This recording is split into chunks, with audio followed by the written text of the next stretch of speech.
Welcome to the Radisson Greystone Hotel in Denver, Colorado for the Ring of Fire Elite Edition.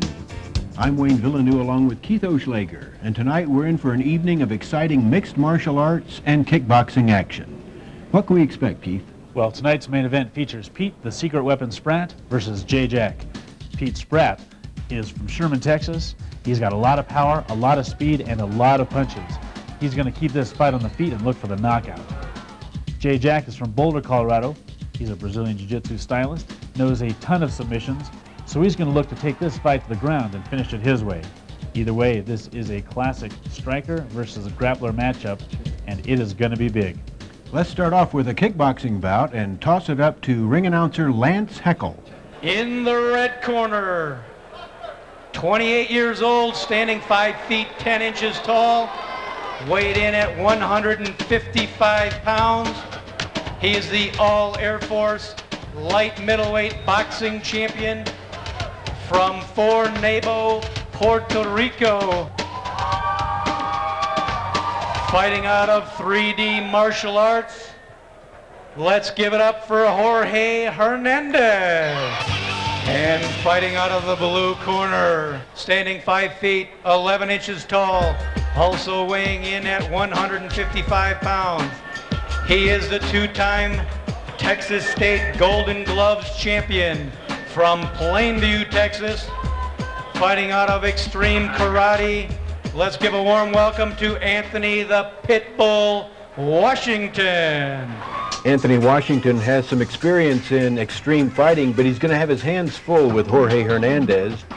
Hernandez overwhelms opponents with swarming flurries of punches and kicks.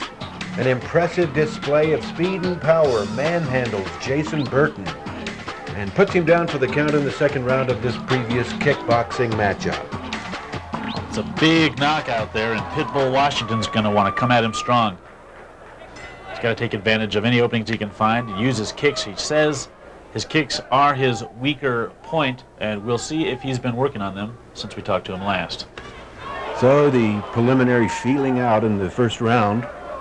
Both fighters coming shin to shin at the same time, neither feeling any pain, so you know they have shins of steel out there. Great counterpunching, almost a knockout there, right to the jaw of Washington, but Washington unfazed. He's going to keep his hands up maybe in the future. He's having a tendency to drop his hands a little bit. Some good jabs coming in fast. These guys are fast. You can see the skills, boxing skills of Jorge Hernandez coming into play here. You know, I'm really impressed with both their ability to keep moving. They're circling in the right direction. Fighting a southpaw can tend to throw you off a little bit, but neither of them seems to take an advantage in this respect. They're both keeping their heads moving, keeping active. Washington is circling around to Hernandez's right, which is what you want to do with the southpaw. Yeah, they're almost a little bit of a feeling out right now. Still a little bit more. They're tentative, not super aggressive, but I think that's a trademark of a smart fighter. They're going to look for openings. They're going to try to create a situation. Good kick to the body. Boy, the front hand, I'm really impressed. Hernandez, his jabs are lightning fast, and he's turning them into hooks real fast. A powerful left round kick by Hernandez could have done some real damage if it had got through. See, watch that front hand. Watch that front hand of Hernandez. It is fast. It snaps right out there. And Washington is wise to keep his distance. Neither fighter really owning the ring or taking the middle. A good push kick by Washington, though. A little bit of an effect. His kicks aren't as bad as he said. Ooh, and a high kick. If that would have got through, it would have been the end. Definitely, and that's the great thing about kickboxing is anytime, oh, goes up high, Hernandez goes up high, and Washington luckily had his glove up there. Guys, do not blink. Anytime these two come close to each other, they're so fast it could happen anytime. Some great counterpunching. Ref's going to come in and break up the clinch, and that's going to do it for the round. A very even round. Let's take a look at some of the action. These fighters train to toughen up their legs, so when they have a clash like this, when they're both attempting round kicks at the same time, doesn't seem to faze them. No, they're not going to be phased, and that clip is real indicative of the fight itself. Very even. One gets a kick in, and Hernandez comes right back with a punch. Neither doing big damage, but both still scoring. It's a tough fight to call right now. There's Clarence Thatch in Hernandez's corner, giving him some advice for round 2, and Washington is off the stool, and he's ready to go. Looks a little bit winded, but he does look relaxed. Both fighters have fresh instructions from their corners. Let's see if they can come out and find what they were told to look for, huh? Some good low kicks, but nothing scoring. As tough as these guys are, those leg kicks are going to begin to make an impression and cause a major distraction, and somebody is going to lower their guard. And I've noticed Washington is having a tendency to drop his hands just a little bit when throwing a kick and throwing a punch. We're going to have to find out if Hernandez will be able to capitalize.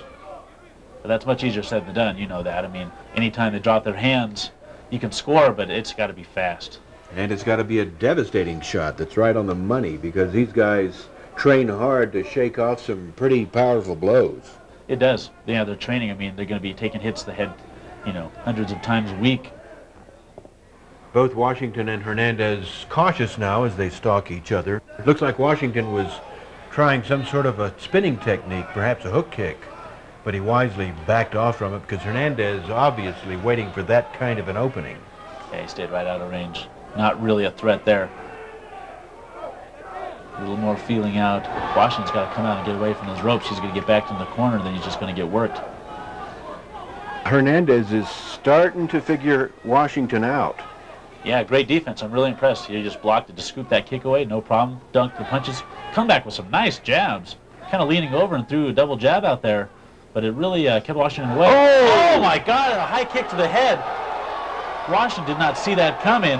It's kind of a slow-mo fall, and Hernandez with a very, very nice high kick.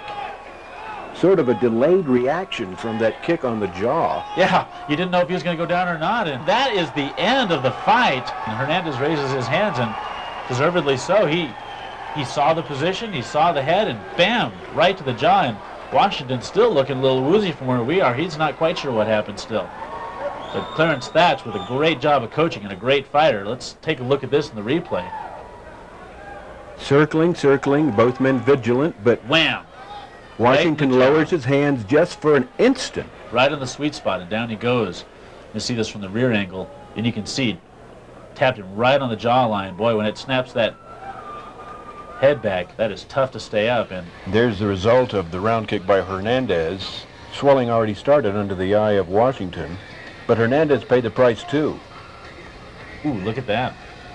Hernandez looks like he might have a broken toe from that. That's I guess the danger of kicking is little toes aren't always that strong, but boy, it sure did get the job done, huh?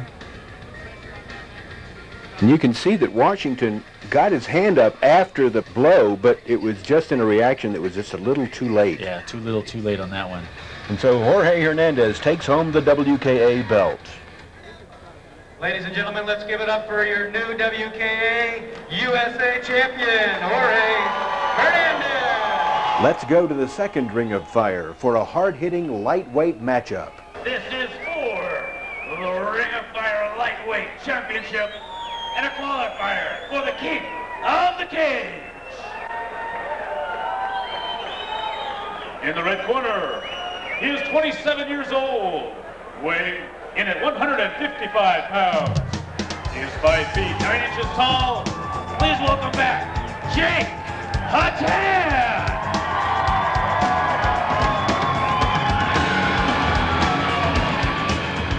And in the blue corner, he is 21 years old, standing 5 feet 10 inches tall, weighing in at 155 pounds.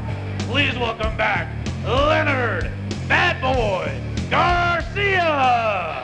Garcia is the United Shoot Wrestling lightweight champion, and Jake Hattan both touch gloves, and here's the start of round number 1.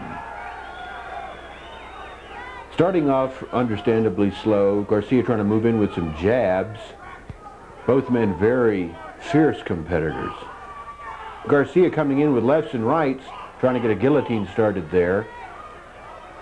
Scores with a right knee and a left and right combination, and peppers him again with a couple of rights. Hattan trying to shake out the cobwebs, and does, and now trying to establish a side control position. Garcia's got hold of his leg, though, with his left leg. Hattan coming around. Now he's got the side control position.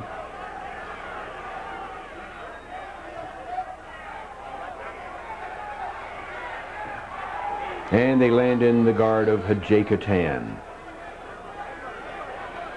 Garcia trying to get loose of Hattan so that he can score some punches. But Hattan's got an ankle lock working there, but Garcia very savvy. He wriggles free of it and scores with 2 right hands. Hattan brings Garcia to the mat, but into the guard of Leonard Garcia. Garcia again trying for that guillotine. Hattan not quite in the right position for him to do so. And back up on his feet is Jake Hattan, looking for some sort of an opening. And Garcia successful in getting to his feet.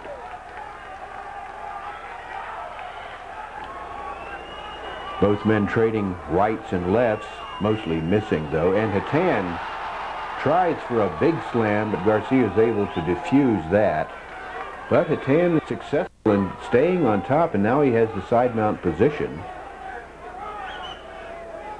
Garcia very good on the mat though, keeping Hattan from getting a very good position, but he's given his back away, and now Hattan has got a full back mount and cranking on the head of Garcia, who's able to break that. But again, Hattan has that rear naked choke with the head crank. Hattan has very tight hold on Garcia, but Garcia struggling to get to his feet, but he's given his back away, and now Hattan has that rear naked choke going again, but not very tight. Now Hattan, a full mount position, punishing Garcia with lefts and rights to the face. Garcia having to give his back away just to protect his face. Hattan has a full back mount position. Garcia just trying to survive at this point. He's able to turn back around to his face. And now Hattan's got an arm bar working there. Garcia amazing, able to get to his feet and score with 2 right hands. Another right and left following Hattan into the ropes, and a right to finish off round number 1. Very close contest so far. The crowd is very excited. In the replay you can see early in the round, Garcia scores with a right knee and follows up with a right and left combination. Following Hattan to the mat, delivers another right. Later in the round though, Hattan gets the full mount position and scores repeatedly to the face of Garcia. Garcia just defenseless at this point. Hattan, a little bit of a mouse under his right eye. Seems to be in good shape though. Garcia already on his feet, ready to go for round number 2. Garcia backing Hattan up.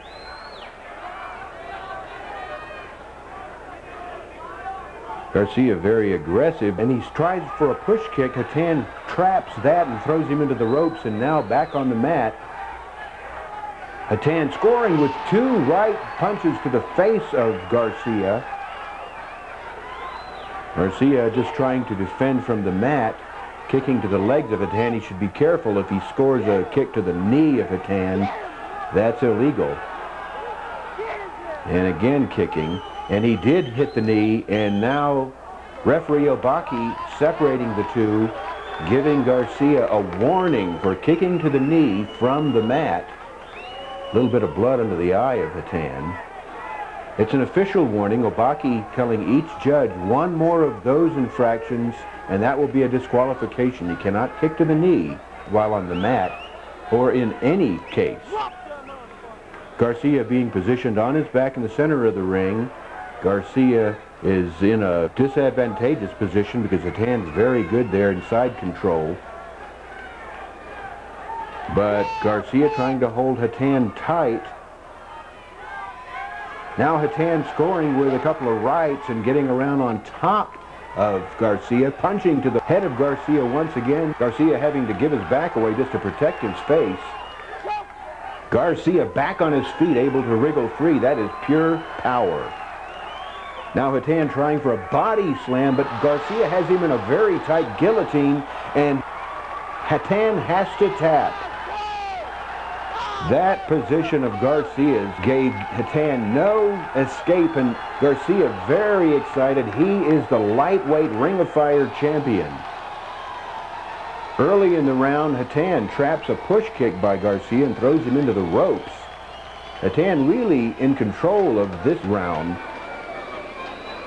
scoring with a couple of rights to Garcia's head. This could have been Hattan's round, But late in the round, Hattan tries for a slam, but Garcia able to lock in on that guillotine. Hattan had nowhere to go, and he was forced to tap out.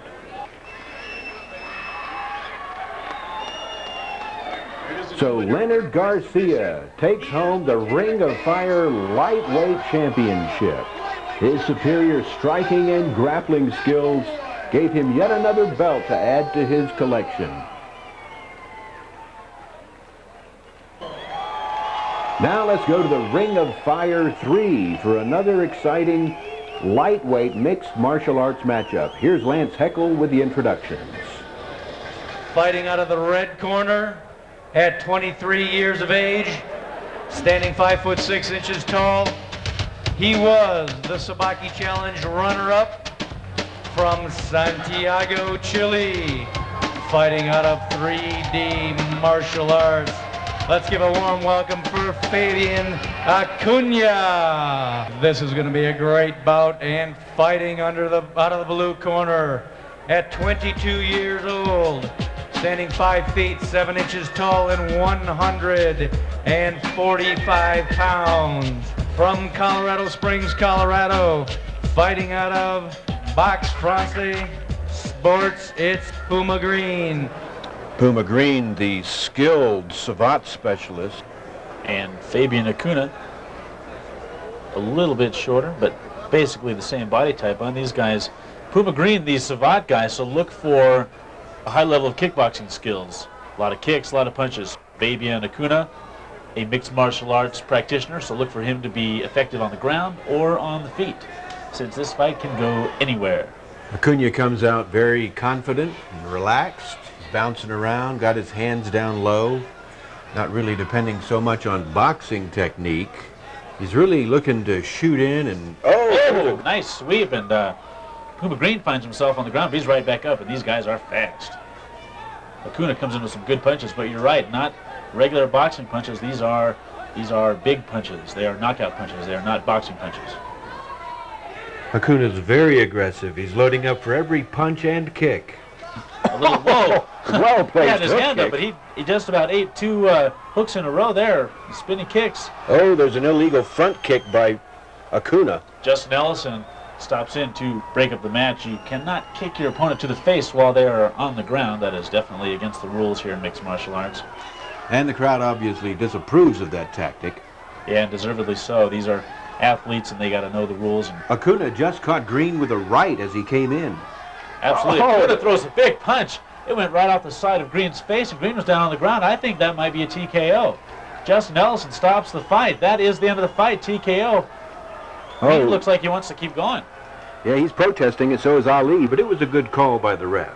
That's going to do it, and look at Acuna. Fast punches, and not technical, but boy, he hit the button. That knockdown surprised Acuna as much as it did Puma Greene and his trainer. Ali saying, look, my fighter's okay, but his eyes don't look okay.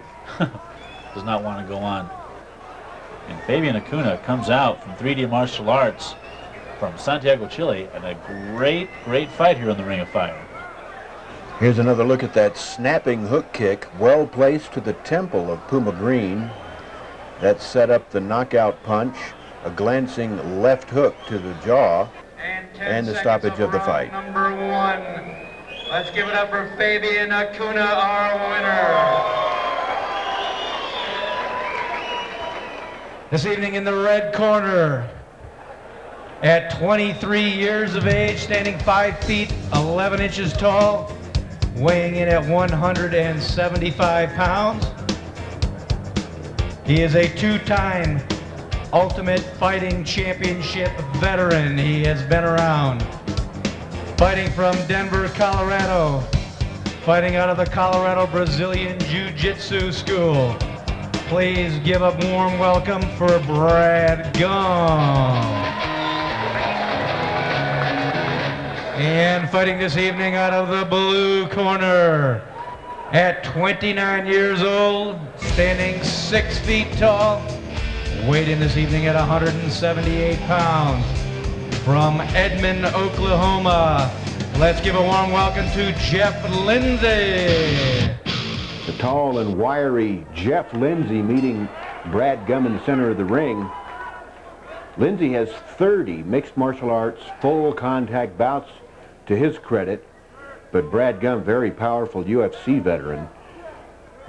Gumm goes in for the takedown and a nice hard slam by Brad Gumm. He's trying to establish a side control position, but Lindsay, very effective mat defensive fighter, able to hold on to Gumm's right leg and deliver some left punches to the ribs of Gumm. A little bit of bruising starting there on the lower right side of Gumm's body. Gumm trying to stay in tight to stop any damaging attacks by Jeff Lindsay, who still has a tight hold on Gumm's right thigh, trying to control Gumm. Very dangerous competitor is Brad Gumm. Lindsay content just to stay underneath and rest just a bit as he tries to figure out what to do. Now he's trying to wriggle free to get something started. Gumm almost got the arm bar there, and now Lindsay almost trapped Gumm's ankle for an ankle lock, but they end up in Lindsay's guard. Gumm able to get free of that, and now he's got full side control, but not doing him much good because Lindsay is a very good defensive fighter. He's keeping Gumm from doing much of anything, although Gumm does land a left punch to the face of Lindsay. Now here's Gumm. He's trying to get another arm bar or some sort of a leg lock, and now they're both on their feet and back to the mat again into Lindsay's guard. Lindsay could do some damage here if he's able to work well from the guard position, but now Gumm is starting to land some rights to the side of the head of Jeff Lindsay. Lindsay now very short punches to the side of Gumm's head. Gumm trying to get around to that side control position again. Lindsay very effective in keeping him from doing that. Gumm delivering some punches to the kidneys of Jeff Lindsay, which could be damaging if he does much of that. Now Lindsay trying for a key lock on Gumm's left arm. Can Gumm get free of that? It looks like he's in a little trouble, but he's able to reverse that position, and both on their feet.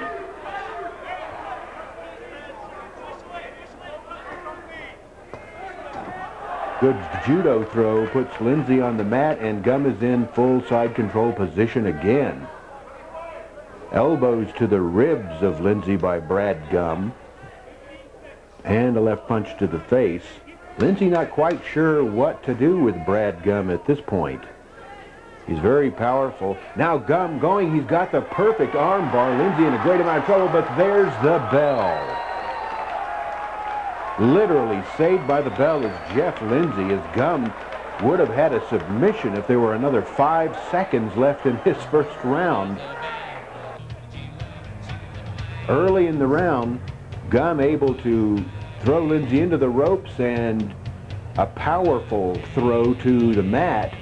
And again, later in the round, another good leg sweep by Brad Gumm. And right at the end of the round, Lindsay in a great amount of trouble as Brad Gumm with a perfect arm bar. Very lucky Jeff Lindsay is to not have to submit to Brad Gumm stretching there in the corner, David Ruiz in his corner, and Oscar Martinez. Let him know you're out there. Both men now to the center of the ring for round number 2.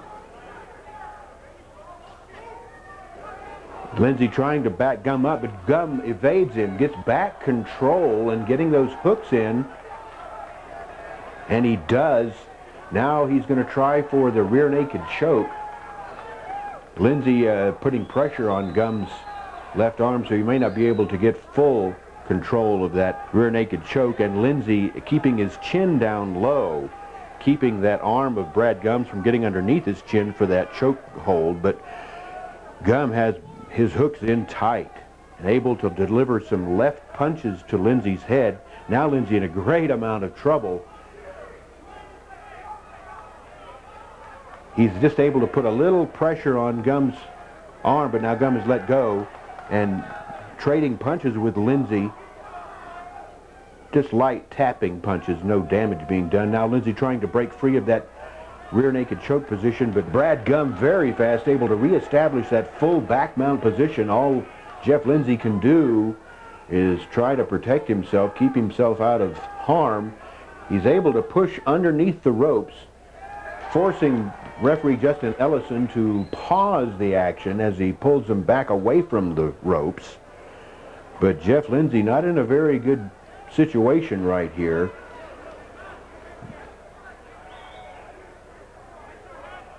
Brad Gumm delivering rights to both sides of Jeff Lindsay's head. Now he's got Jeff Lindsay's right arm trapped in front of him and has free shots to the face. Jeff Lindsay very effectively able to pull underneath the legs of Brad Gumm. It's not a very good back position by Brad Gumm.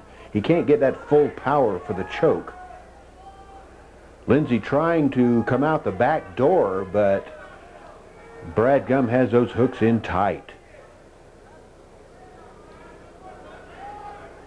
Very technical work underneath on the mat here. Lindsay, as I've said, is a very effective defensive fighter on the mat, but he's going to have to do more and able to overcome Brad Gumm, who is a very smart fighter. And Gumm getting that left arm underneath the chin, not quite in the perfect position for a rear naked choke. Lindsay laying flat on the mat, trying to keep the pressure off his neck. And again, they're pressed up against the ropes. Justin Ellison letting him continue at this point.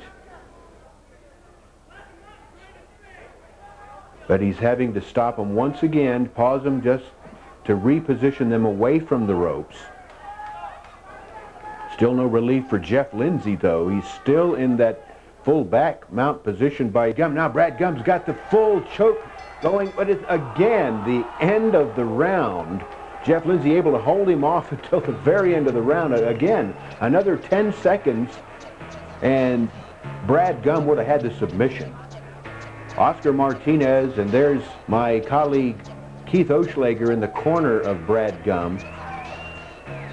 Early in the round, Lindsay trying to back Gumm up, but Gumm very skillfully evades and gets to the rear of Jeff Lindsay and starts his back mount position, which continued all round long, and then toward the end of the round able to score with rights to the defenseless face of Jeff Lindsay, and then again right at the end the full choke going for Brad Gumm on Jeff Lindsay. But at the end of the round, Jeff Lindsay's corner trying to help him figure out how to deal with this powerful UFC veteran Brad Gumm. And here's the start of round number 3. Let's put our hands together. Final round.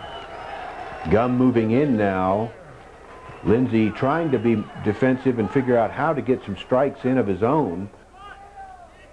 Gumm coming in with rights and lefts, scoring almost at will on Jeff Lindsay, who's able to only lower his head to keep from getting knocked out by Brad Gumm.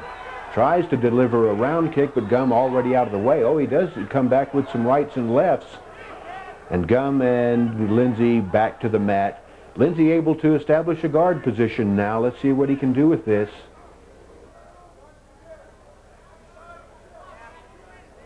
Gumm keeping tight to Lindsay's chest, keeping Lindsay from launching any kind of effective attack from that guard position.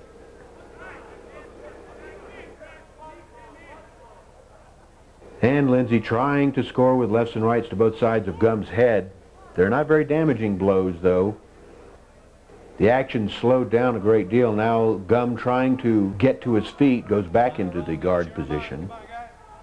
He wants to be sure to not let his arm be in position for an armbar by Jeff Lindsay. Lindsay gulping air now. He's not used to this mile-high altitude. He's from Oklahoma. Brad Gumm trying to break free. Action slowed down almost to a stop at this point. Both fighters tired. It's been a very defensive struggle by Jeff Lindsay, and that's taken a lot of the energy out of Brad Gumm. He's trying to get around his full side control position once again, but Lindsay has tight hold of his right leg, which is very smart, because if Brad Gumm gets free, he could do some real damage, and Jeff Lindsay knows this. Both men trying to stay active. Jeff Lindsay doesn't want to get stood up again because that would definitely be an advantage for Brad Gumm. So he's holding tight, trying to deliver punches here and there. Brad Gumm delivering ineffective punches to the midsection of Jeff Lindsay and to the head, but they're not very damaging because he's not able to get good leverage on those punches, although there's some good right punches to the ribs of Jeff Lindsay. Just enough to keep the referee from standing him back up. Brad Gumm thinks he can do some damage on the mat also, which he can. He's a very good submission fighter in addition to striker. Brad Gumm also a black belt in Taekwondo. So if they get to their feet, it's going to be an advantage for him. Gumm trying to do something with the left leg of Lindsay, but time's running out, and there's the end of the round. A highly technical bout. Gumm being congratulated by his trainer David Ruiz. In the corner of Jeff Lindsay, somewhat disappointed he wasn't able to launch much of an offensive. Brad Gumm earlier in the round starting off with devastating rights and lefts to the head of Jeff Lindsay, who was only able to cover up as best he could. Later on, though, Jeff Lindsay able to get Gumm into the guard position and deliver a couple of lefts and rights of his own. For a unanimous decision, for our winner this evening, Brad Gumm. So Brad Gumm, very impressive win against a very defensive, tenacious fighter in Jeff Lindsay. From the red corner, at 23 years of age, he stands 6 feet. He weighed in at 183 pounds from Commerce City, Colorado. Fighting out of Freedom Fighters, Uncle Sam McFarlin.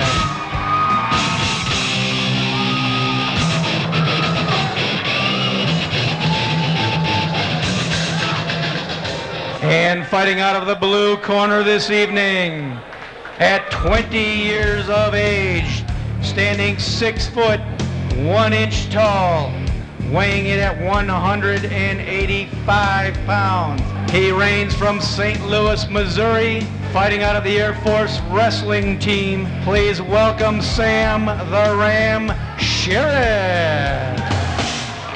Well, Keith, this will be an interesting matchup, the Air Force wrestler against the mixed martial artist. Absolutely. Sheretz and McFarlin, and Sheretz goes to the takedown, typical of a wrestler. McFarlin looks like he's got a bit of a guillotine going. Sheretz was trying to pass the guard. Now he's going to be defending this guillotine, and look at McFarlin's face. Ooh, he put a lot of power into that. Sheretz going for an ankle lock at this point. McFarlin wisely turning over, trying to pull his foot out of there. Does not look like Sheretz really had it in the right place. What do you think? No, I don't think so, although it looks like McFarlin's in some pain, so he's able to put some pressure, Sheretz is, on McFarlin's ankle. It does, and I think he's just kind of extending the foot, but not putting that kind of pressure on the Achilles tendon that's really going to want to make you tap. Now, either McFarlin's in pain or he's putting a lot of effort and strength into what he's trying to do. It's hard to tell, but he doesn't look like he's anywhere near tapping out. He looks like he wants to get out of the hold. Let's see what he can do. Looks like he's about to kick him in the face. That's a bad position for Sheretz. No, he delivers a couple of heel strikes to the lower ribs of Sheretz, but Sheretz turns the tables on him, starts to pummel him in the head. Wow, look at this. McFarlin covering up, holding on for dear life. Sheretz looks like he might put this thing away. Looks like he punched himself out a little bit, though, kind of calmed down very quickly there, and it was a striking effectively. Oh, and a right cross by McFarlin.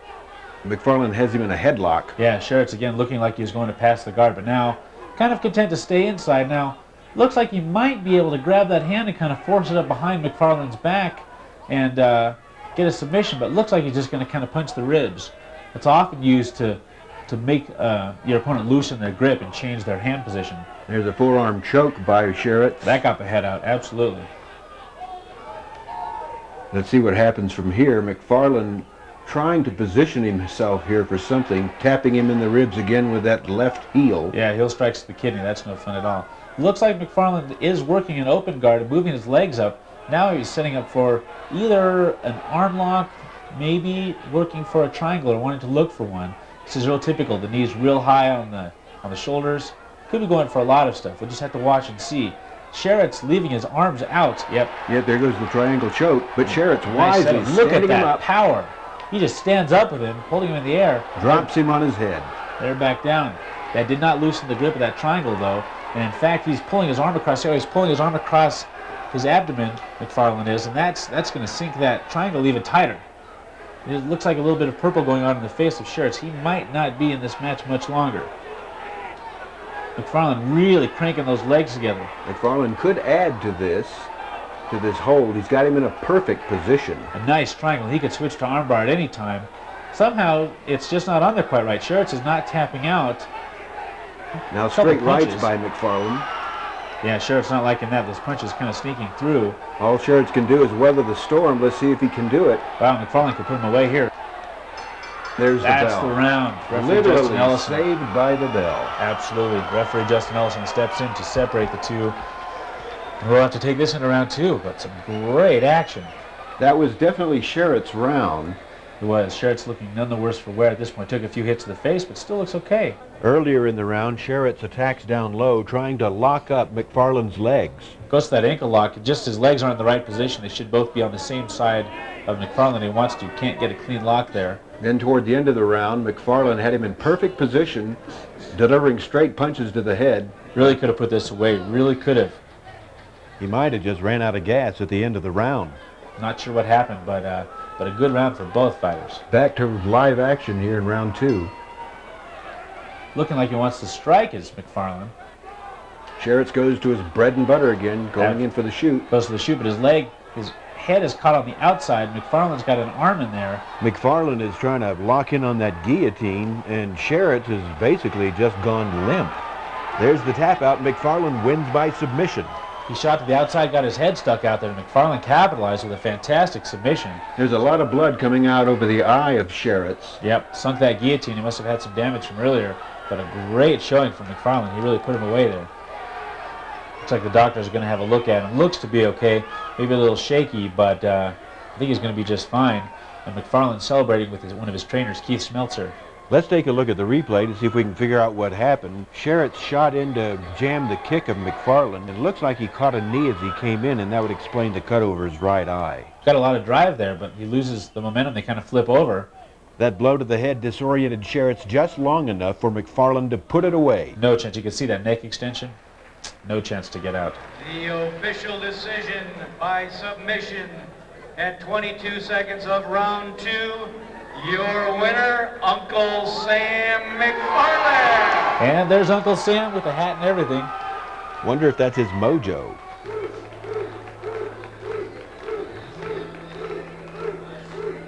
In the red corner at 30 years old, he stands 5 feet 9 inches tall. He weighed in at 174 pounds. He is the Reality Combat World Middleweight Champion from Sherman, Texas. Fighting out of the third column, Team Janjira, Pete the Secret Weapon Spratt. It's no secret that Pete Spratt has a lot of power. Here he is pummeling Cruz Chacon in a previous kickboxing match. Laying a lot of heavy leather on Cruz Chacon. Chacon goes to the mat, and he is a good fighter, so we know that Pete Spratt has some power. But in the rematch in Ring of Fire 2, Cruz Chacon dominated Pete Spratt, winning a split decision. That was a mixed martial arts fight here. So Spratt's lack of skill in grappling could prove to be a disadvantage as he faces Jay Jack. And fighting out of the blue corner this evening, standing 5 foot 8 inches tall, 175 pounds, the USWF Middleweight World Champion from Boulder, Colorado, and the Boulder Brazilian Jiu-Jitsu Academy. Let's have a big round of applause for Jay Jack. Jay Jack. Here's a look at Jay Jack when he won the United Shoot Wrestling Federation World Championship in Amarillo, Texas. A lot of power, a lot of awesome grappling skills.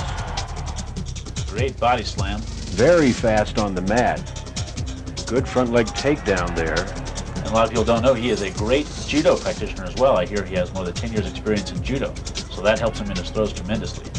He dominated Jeff Lindsay in this bout, locking in on the devastating toe hook that gave him the world title in shoot wrestling. So a very impressive submission specialist, Jay Jack.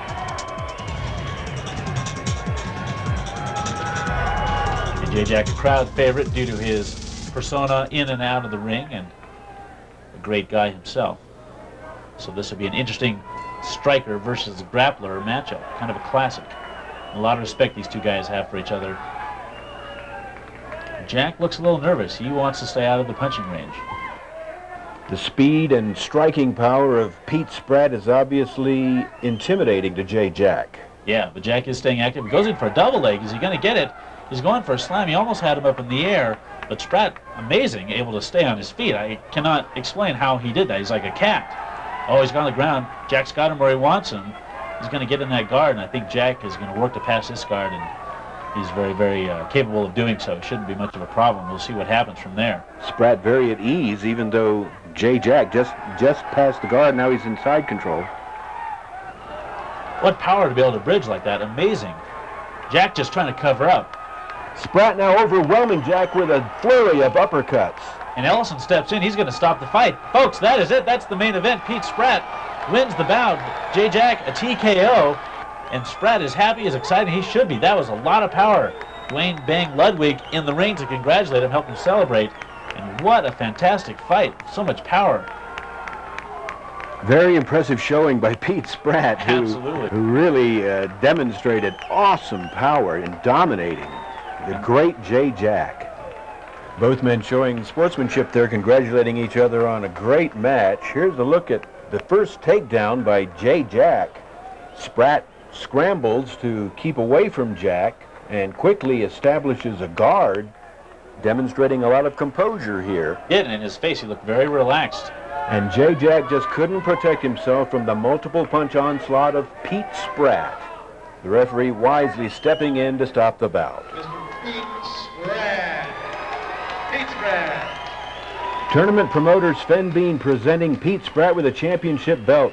Wrapping up the Ring of Fire 3. For Keith Oslager, this is Wayne Villeneuve. Thanks for watching, and we'll see you next time.